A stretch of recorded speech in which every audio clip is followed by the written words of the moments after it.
trying to focus on is taking the principles of Ninpo and applying those principles to not just combat, but how can you apply them to life in every aspect. Communication, trying to get information, better your position at your job, your work. What if you could learn strategies to put them in the position that you want them in? So then you could do the technique that you want to do. Rather than always being reactive, you're being proactive. Rather than always waiting for someone to do this so then I could do this, or someone to do this so that you could do this. Forcing them in a position to do the move that I already have the answer to. Learning the concepts of being able to understand certain things and then take that and apply it a different way. Before all of you guys showed up, I believe it was just these two, and the idea of perception over, perception's a matter of perspective. I was telling them, I said, I'm looking at a 3-ring binder. It's a black 3-ring binder, and the left side of the binder is taller than the right side of the binder. Now, all of you guys, right, might say something different. All of you guys would probably say, yeah, it's a black 3-ring binder, but the right side's taller than the left side. But instead of having a tit for tat about, well, you know, which side's bigger, right? How can I figure out a way to show you guys my perception of how I saw it? It isn't just about making sure you can see it from my side, it's also turning it around so now I can see it from your side. And that is another area, because if you're talking about Ninpo and the philosophies, because it's kind of like bujutsu, or the techniques of Bu, so the warrior techniques. Budo is the way of the warrior. The way is a higher purpose of bujutsu, right? So you cannot master Budo without mastering bujutsu. You got to know the techniques before you can understand the way, right? There are lots of people who master bujutsu, like MMA fighters. Yeah, they're great at punching, kicking, throwing, grappling. That's great, and if we use those skills, we could classify those as bujutsu. That's not Budo. Budo is a higher, it's taking that, it's the way of it. How do you take it and put it in everything that you do? Understanding how to put it in your life, live with a certain purpose. Ninjutsu and Ninpo are the same. Ninjutsu are the techniques.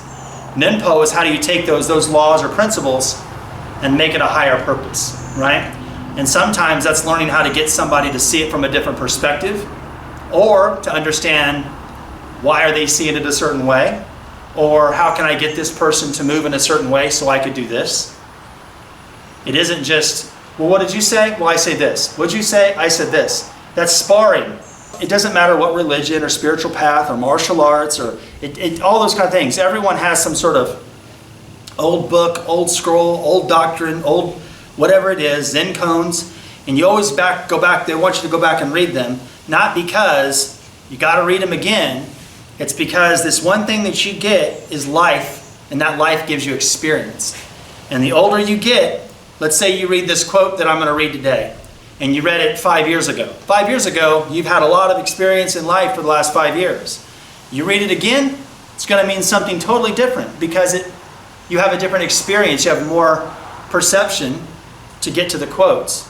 So some of these things have been said, but I want you to think about them, not how you thought about them when you first heard them, but how you would apply them to yourselves now. This first one is a very famous quote. It's one of my favorite quotes from the Hagakure. It is brilliant. There's something to be learned from a rainstorm. When meeting with a sudden shower, you try not to get wet and run quickly along the road. But doing such things as passing under the eaves of houses, you still get wet. When you are resolved from the beginning, you will not be perplexed, but you still get the same soaking. This understanding extends to everything. I'm sure we can all think of many different things in our lives where we try to avoid something, shit still happens. So what's the one thing that can keep us focused? What's the one thing we need, focus, that we need in that situation to where we're okay with the rain, not trying to run from it? The goal. So there's this master, and he's from India, and he's an archery teacher, and he has many different disciples, and he asks one to come up, and he says, I want you to shoot the black part of the bird's eye, the black bird that's sitting on that branch in the tree.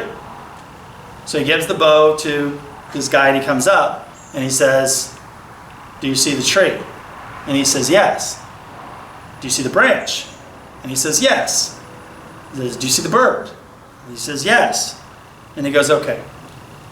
you're not going to do what I'm asking. Pass it to the next one. So then again, he says, do you see the tree? He says, well, yes. Do you see the branch, the bird, the whole thing? No. So he finally goes through everybody else until this little boy at the very end. He gives the bow to the little boy. If I remember right in the story, the little boy's name is Arjuna. He gives the bow to Arjuna. And he says, are you ready? He says, yeah. He says, do you see the tree? He says, no. Do you see the branch? He says, no. Do you see the bird? He said, no. He says, do you see the bird's eyeball? He said, no. He says, do you see the black part of the bird's eyeball that you're supposed to shoot? And he says, yes. And then shoot. So if you're busy looking at all the other details around what your objective is, you're not going to complete the objective. If you're focusing on the tree, not the black part of the eye, or the branch, or the bird, or the leaves, or the wind, or the sound, or someone bitching, or whatever, you're not going to complete your objective.